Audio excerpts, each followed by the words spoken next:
Enkambi y'abanoonyi b'obubudamu ey'ekiryandongo erimu abantu 5,486 nga ku bano 5,339 bava mu ggwanga lya South Sudan.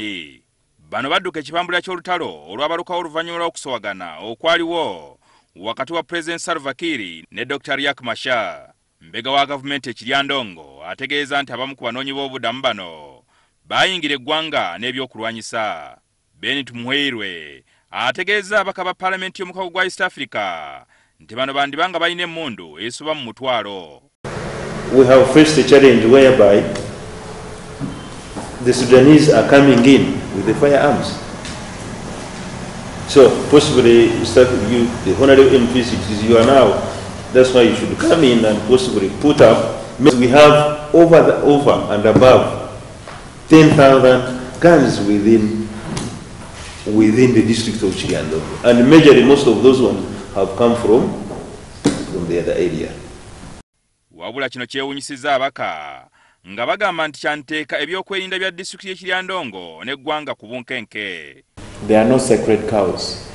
If you are a refugee and you are in possession of a firearm, it goes against the laws of Uganda, and in that respect, it must be dealt with within the confines of our laws of Uganda.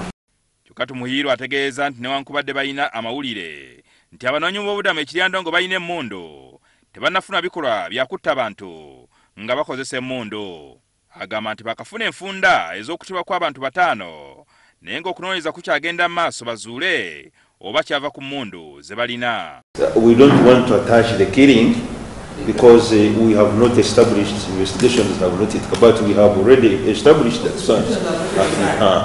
so-and-so is having a gun, so-and-so is having.